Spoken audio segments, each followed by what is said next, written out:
Assalamu alaikum dear viewers. I am Feroz Shah, a physics teacher. My dear viewers and dear students, इस video में few minutes की video में मैं 3-4 points आपके साथ share करना चाहता हूँ। पहला पॉइंट जो है पॉइंट नंबर 1। इस वीडियो का पॉइंट नंबर 1 क्या है?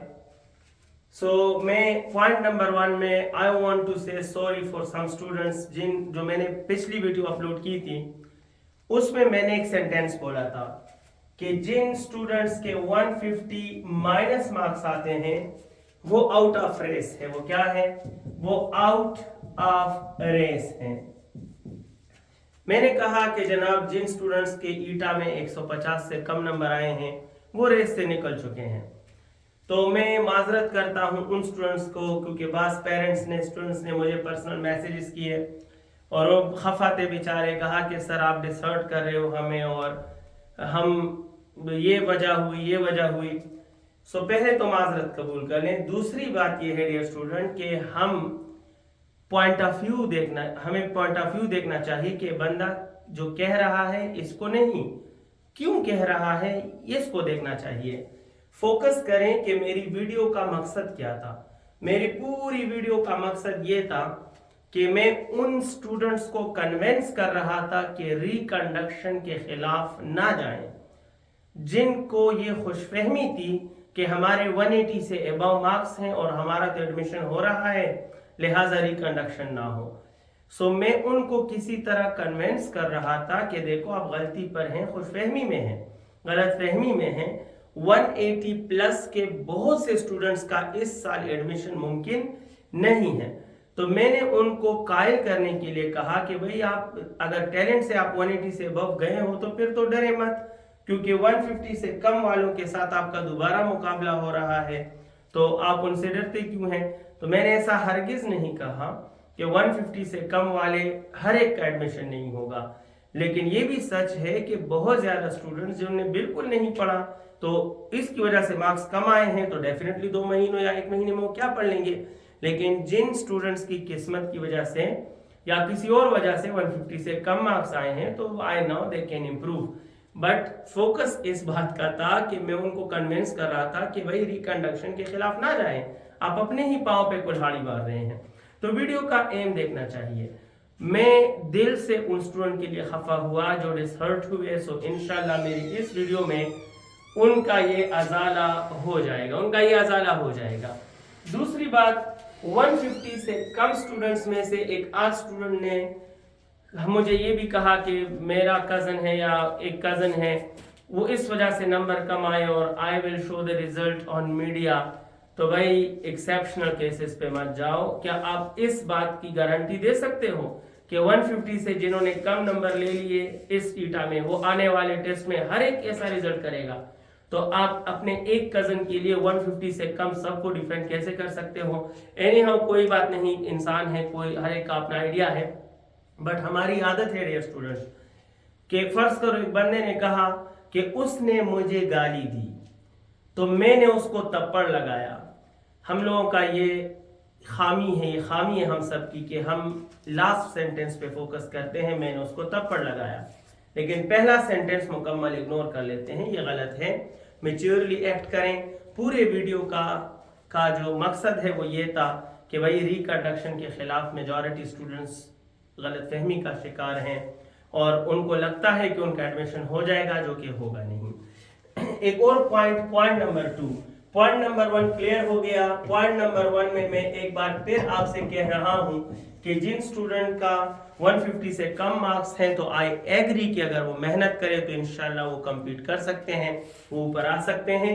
मैं आपको डिसहर्ट हरगिज नहीं करता, ये मेरा काम ही नहीं और ना मैंने कभी किसी को डिसहर्ट किया है। मेरा वीडियो का मकसद आप अगर दोबारा देख लें तो आपको पता चल जाएगा। Point number 2 my dear student ये है कि कुछ स्टूडेंट्स ने कहा कि सर आपने जो एग्रीगेट बताया कि 94% तक मेरिट जाएगा और 190 जो है वो सिक्योर नहीं होंगे और स्टेटिस्टिक कुछ और कहता है और आप बाइस्ड हो और एग्रीगेट कुछ और कहता है या आपको एग्रीगेट का तरीका नहीं आता वगैरह, ऐसा कुछ स्टूडेंट ने कमेंट्स किए मेरे साथ। उनके लिए मैं कहूँ कि दोबारा वीडियो देखें और वो देख लें जनाब कि मैंने हर बार ये नहीं कहा कि ऐसा ही होगा, मैंने कहा ऐसा हो सकता है, ऐसा हो सकता है कि 190 वाला डेंजर जोन में हो, और ऐसा हो सकता है कि मेरिट 94 एग्रीगेट तक चला जाए। अलबत्ता मैंने तो कहा हो सकता है मीन के थोड़ा ऊपर नीचे हो सकता है, बिकॉज 100% श्योर विदाउट इंफॉर्मेशन बंदा कैसे कह सकता है। सो मेरी बात तो ठीक थी क्योंकि अप्रॉक्सीमेट थी, उनकी बात के 92% शार्प मेरिट लिस्ट होगा और ये 1010 एवरेज होगा, तो उनके लिए माय डियर स्टूडेंट्स ये पॉइंट नंबर 2 ये है एवरेज में। और आप जानते हैं कि फर्ज करो एक नंबर है 10, एक नंबर है 20, एक नंबर है 30। अब इन 3 का एवरेज ले ले, देखो तीनों इंफॉर्मेशंस गिवन है, तो एवरेज आंसर आता है 20, ये कंफर्म एवरेज है। अब इस एवरेज को अपने स्टैटिस्टिक्स में इस्तेमाल करोगे तो कॉमन सेंस के मुताबिक आपका एरर मिनिमम होगा और आपका रिजल्ट जो है वो ज्यादा एक्यूरेट होगा। जो भी आप कहोगे एग्रीगेट निकालोगे, जो भी वो परफेक्ट होगा एवरेज से। लेकिन उस मोहतरम ने जो भी है, फर्ज करो मैं कहूं कि एक नंबर 10 है, दूसरा 20 है, तीसरा 30 है, एक x है, एक y है, एक z है, एक t है, and so on.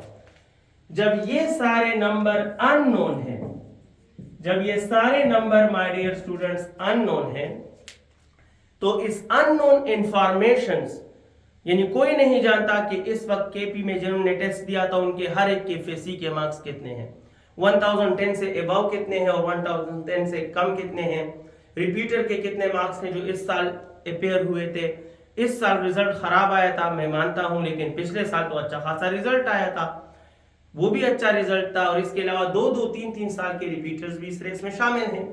So information नहीं है, तो एक बंदा जो 1010 एवरेज ले रहा है खुद से, वो कैसे ले रहा है, और फिर वो इस एवरेज से एग्रीगेट निकालकर कैसे कह सकता है कि ये ही फिक्स्ड है, ये नामुमकिन है। ये स्टैटिस्टिक नहीं कहता, ये इंसान की अपनी खुशफहमी कह सकता है, ये स्टैटिस्टिक या मैथमेटिक्स नहीं कहता। ये एवरेज के लिए आपको इंफॉर्मेशन का कंफर्म होना जरूरी है, और आपको स्टूडेंट्स के एफएससी के मार्क्स का नहीं पता कि 2 साल पहले के रिपीटर कितने शामिल थे, उनके मार्क्स कितने हैं, फिर 1 साल पहले के रिपीटर्स कितने शामिल हैं, उनके मार्क्स कितने हैं, एफएससी में कितने स्टूडेंट्स ओवरऑल 1020 तक गए हैं, 1030 तक गए हैं, कितने बिलव हैं। तो ये एवरेज आप अपनी मर्जी से लेते हो, तो आपकी मर्जी की वजह से आपकी मर्जी का एग्रीगेट आएगा, एक्यूरेट एग्रीगेट नहीं आएगा। एनी हाउ, अगर अब भी कोई किसी को कंफ्यूजन है कि मैंने 94% गलत कहा, तो मैंने फिर कहा कि आप दोबारा वीडियो देखें और वीडियो का मकसद देखें।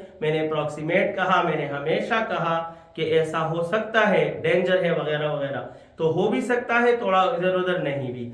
Any how let me proceed. ये पॉइंट नंबर 2 है। पॉइंट नंबर 3 में मैं आप लोगों के साथ शेयर करना चाहता हूं कि एग्रीगेट कैसे फाइंड आउट करें।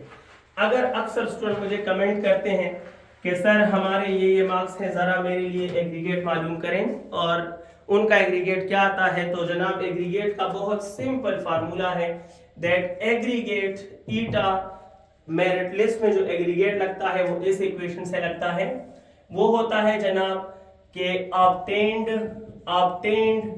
मार्क्स इन 10th क्लास में obtained marks multiply by 10 divide by total marks of 10th class, total marks of 10th class, फिर plus obtained marks obtained in FSC multiply by 40 divide by total in FSC, total in FSC, and the last factor which you have to add with it, that is plus obtained in test, test में जो obtained है multiply by 50 and divide by total test, test के total marks पे divide करो। It is the full mathematical form of aggregate, जिसके base से authority आपका merit list decide करता है और आपका एग्रीगेट आता है मेरिट लिस्ट में।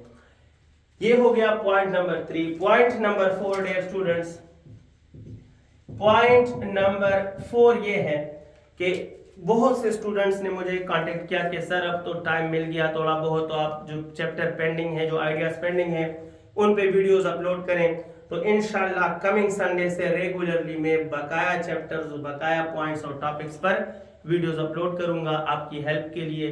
मुझे दुआओं में याद रखिएगा, और मेरी किसी बात से अगर किसी का दिल दुखा हो तो I am really sorry for that, क्योंकि मैं दिल दुखाने का काम नहीं करता। मैं चाहता हूँ खुश रहूँ और खुशियाँ बांटूँ। अल्लाह हाफिज़।